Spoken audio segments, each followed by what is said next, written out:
রাধে রাধে বন্ধুরা, গোবিন্দের কৃপায় সকলে কুশলেই আছেন। আমার আরও একটি নতুন ব্লগে আপনাদেরকে স্বাগত জানাই।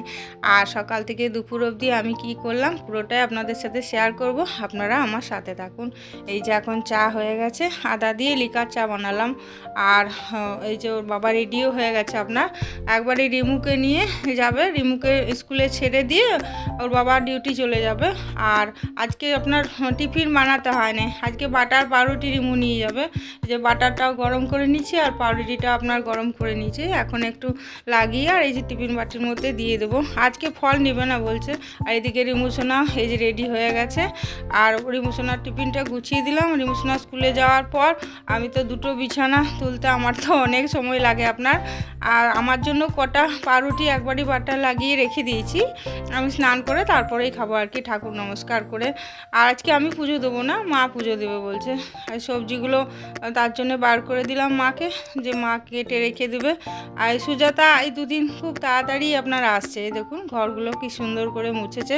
প্রথম মুছতে পারতো না ভালো, আমার আগে যে মেয়েটি কাজ করতো ওই মেয়েটি খুব সুন্দর কাজ তো ছেড়ে দিল। তো এখন করতে করতে যে শিখে গেছে। আর এদিকে মা স্নান করে যে ঠাকুর ঘরে ঢুকেছে। ঠাকুর ঘরটা দেখছেন আমার কীরকম অন্ধকার, লাইট না জ্বাললে কিচ্ছু দেখতে পাই না। ওইদিকে জানলা নেই না। আর এদিকে এই যে সবজিগুলো সব কাটা হয়ে গেছে, এখন আমি এই যে ডেকচিতে জল ভরলাম, ধুয়ে সব আর কি বসাবো। আর এটা আপনার উত্তর দিকে আমার ব্যালকনিটা না, উত্তর দিকে এত হাওয়া, আর এই খোলাই যায় না। গ্রীষ্মকালের দিনে খুব ভালো, এই ব্যালকনির রুমটাতে মাই থাকে আপনার। আর এই শীতকালের দিনে সব সময় দরজা বন্ধ করে রাখতে হয়। এখন নিচের থেকে তো তুলসী পাতা আনা হয় না, নিচে তুলসী গাছে তুলসী পাতাগুলো একদম ছোট ছোট হয়ে গেছে। তো মাকে বললাম উপরের থেকেই উঠিয়ে না। আর উপর তুলসী পাতা তুলতে তুলতে একটি মন্ত্র বলতে হয় আপনার, ডালে কৃষ্ণ পাতায় হরি, সরে বসে কৃষ্ণ তুলসী তুলি। আপনারাও এই মন্ত্রটি বলে তুলসী পাতা তুলবেন। তো মা সেই মন্ত্রটি বলেই তুলছে আর কি। আর এই দেখুন কতগুলি তুলেছে, দেখুন একবারই দুদিনের। তো যাই হোক, মা তো ঠাকুর ঘরে চলে গেল আর আমিও রান্নাঘরে চলে আসলাম। ভাত ডাল তো আগেই বসিয়ে দিয়েছি আপনার। এখন বিনস আলু দিয়ে পোস্ত বানাবো। আর টিফিন আমি করে নিলাম। ওই যে পাউরুটি সকালে রিমুসোনার জন্য যখন বাটার লাগিয়েছিলাম আর কি, তখনই আমার জন্য আর কি কটা বাটার লাগিয়ে রেখে দিয়েছিলাম। আর মা তো পাউরুটি খাবেই না, তারপর আবার বাটার লাগানো তো একদমই না। তাই যে একটু সামান্য হলুদ দিচ্ছি। পোস্ততে সাধারণত আমরা হলুদ দিই না আপনার, তো বিনস আলু পোস্ত বানাচ্ছি তো সেজন্য অল্প একটু কালারটা হওয়ার জন্য দিলাম আর কি হলুদ। আর একটু সামান্য নুন দেবো। তো আজকে আপনার আলুটা সেদ্ধ করিনি, আলুটা ভালো করে ভেজে নিচ্ছি আর কি। তারপরে আলুটা এই যে ঢেলে তারপরে আবার বিনসটা ভাজবো। দুটো আলাদা আলাদা করে ভেজে তারপরেই আপনার বানাবো। এরকম করে বানালেই না যে কোনো পোস্তই আপনার ভালো লাগে। আর আমার রিয়া কি বলুন তো, এরকম ধরনের পোস্ত খেতেই বেশি ভালোবাসে।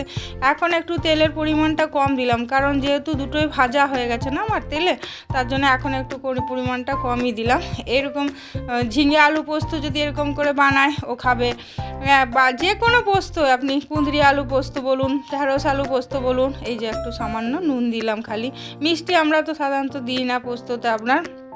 তো সেই জন্য আমাদেরকে যখনই ও দিদা পোস্ত বানায় না, বলবে তুমি পারবে না বানাতে, মা তুমি ওরকম করে বানাও তো। মানে এইরকম আর কি। দুটো আলাদা আলাদা করে ভেজে দেখুন কত তেল হয়েছে, দেখছেন। দুটো আলাদা আলাদা করে ভেজেছিলাম না, ওই জন্য চাপাবার সময় একটু কম পরিমাণটা কমই দিলাম আর কি। তেল এমনিতে আমাদের প্রচুর খাওয়া হয়, আপনারাও তো দেখছেন। মানে ভাজা আমাদের দুটো তিনটে প্রতিদিন হয়। আর অতিরিক্ত তেল খাওয়ার জন্য রিমুসোনার মুখে জানেন র্যাশ বেরিয়ে গেছে। তো আমাকে একজন বলছিল যে এত তেল খেও না, তোমরা অনেক তেল খাও। 6 প্যাকেট তেল আমার মাসে লাগে, মানে 5 প্যাকেটও আমি চালাতে পারি না, এত তেলের খরচা। তো যাই হোক, এই যে অরহরের ডাল করলাম আপনার পেঁপে দিয়ে। পেঁপে তো আমি রোজ দিনই দিই জানেন। আর পটলটা ভাবছিলাম দই দিয়ে বানাবো, দই নিয়ে আসা করেছি কালকে একটা। তা মা এখন বলছে আমি খেতে পারবো না ওরকম। অনেক সবজি কি বলুন তো আমি অন্যরকমভাবে করার চেষ্টা করি, যে আপনারা হয়তো ভাববেন যে একঘেয়েমি করছে নিরামিষ, কিন্তু আমার মায়ের জন্যই এগুলো করতে হয় আর কি, কিছু করার থাকে না। এবার আপনারা হয়তো এটাও ভাবতে পারেন যে মা কেন আমার কাছে থাকে।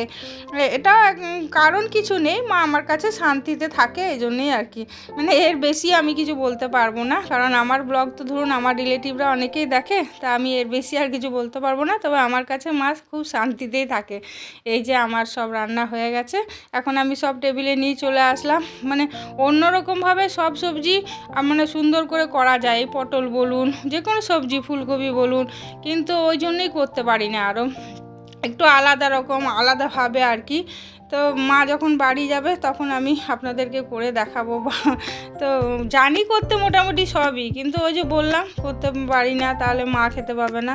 এই যে ওর বাবাকে খাবারটা গুছিয়ে দিলাম, ওর বাবা স্নান হয়ে গেছে, এখন এই যে খেতে দিয়ে দিলাম।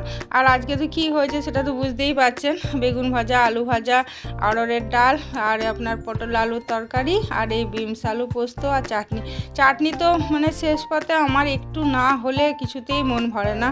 তা সব দিন মা তার জন্য বলে এত সব দিন কেন চাটনি করতে হয়। তো আমার কী যে ভালো লাগে, আমার রিয়ারও এরকম ভালো লাগতো, আমারও। আর ইমোশনাই যে খেতে বসে গেছে, এই দেখুন আমিও ভাতটা গুছিয়ে নিলাম আর মাকেও খেতে দিয়ে দিলাম। মা তো সব দিনই আপনার নিচে বসে খায়, ও খাবে না টেবিলে।